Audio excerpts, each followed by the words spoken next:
آج جتنا مجھے جب سے میں سیاست میں آیا ہوں جتنا مجھے برا بھلا کہا گیا، اگر مجھے ذلت کا ڈر ہوتا تو میں بڑی پہلے چھوڑ کے چلا گیا ہوتا. جس طرح کے میرے اوپر ذاتی اٹیکس، ہر قسم کے میرے اوپر جس طرح کی انہوں نے گندگی میرے اوپر پھینکی ہے 20 سالوں میں 26 سالوں میں، کسی اور سیاستدان پہ نہیں پھینکی. فیملی کو نہیں چھوڑا، گھر کی خواتین کسی کو نہیں چھوڑا انہوں نے. لیکن کیا یہ آپ کے سامنے ہے، میں اپنی ساری قوم کے سامنے کہہ رہا ہوں، کیا مجھے انہوں نے ذلیل کرنے میں کامیاب ہو گئے؟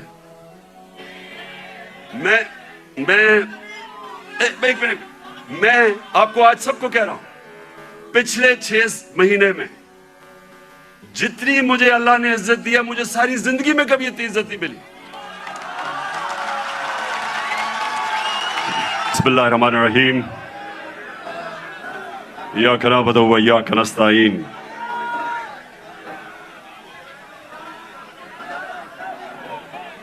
میں آج آپ سب سے، جو اندر بھی بیٹھے ہیں اور جو باہر سارے لوگ کھڑے ہیں، بیٹھ جاؤ تاکہ وہ دیکھ سکیں. بیٹھ جاؤ نا، وہ دیکھ سکیں. یعنی سب بیٹھ جاؤ، وہ دیکھ سکیں.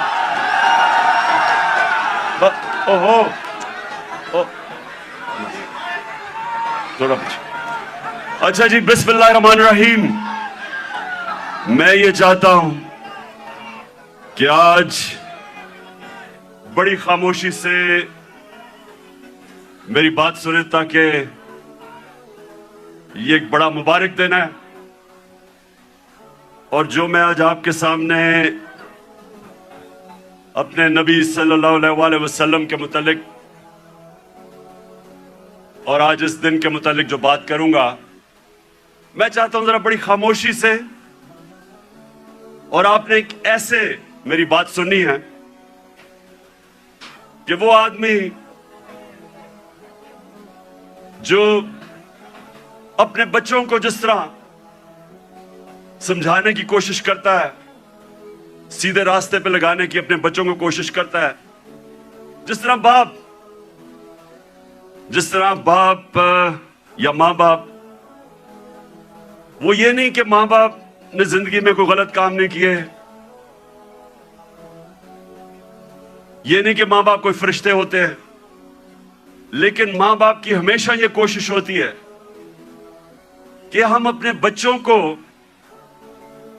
اپنی غلطیوں سے سیکھ کے ہم بچوں کو وہ سکھائیں تاکہ وہ غلطیاں نہ کریں جو ہم نے زندگی میں کی تھی.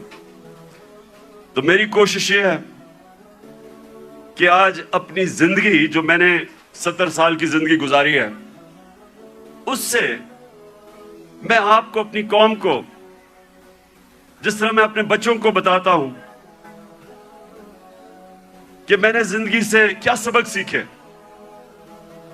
اور میری زندگی سیرت نبی سے بدلی کیسے. میں کوئی اسلام کا اسکالر نہیں ہوں، میں اپنے آپ کو کوئی عالم نہیں سمجھتا، میں اپنے آپ کو ایک طالب علم سمجھتا ہوں جو ہر روز سیکھنے کی کوشش کرتا ہے. لیکن اللہ کا شکر ہے کہ عاشق رسول ہونے کے لیے آپ کو کوئی ڈگری نہیں چاہیے. ہمارے دل میں اگر اس کی اللہ محبت ڈال دیتا ہے تو وہ چاہے ان پڑھ ہو چاہے کوئی اسکالر ہو، میں سمجھتا ہوں کہ وہ بڑا خوش قسمت انسان ہوتا ہے، کیونکہ اس کی زندگی بدلنی شروع ہو جاتی ہے اگر جب وہ اپنے نبی سے عشق کرتے ہیں اور اس راستے پہ چلیں.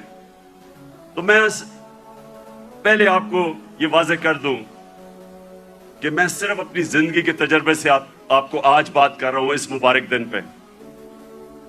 کیونکہ دیکھیں، میں نے ہر قسم کی زندگی دیکھی، کرکٹ سٹار، گلیمر، مغربی زندگی، اپنا ملک، ہر قسم کی میں زندگی پہ دیکھ کے تو آج آپ سے بات کر رہا ہوں.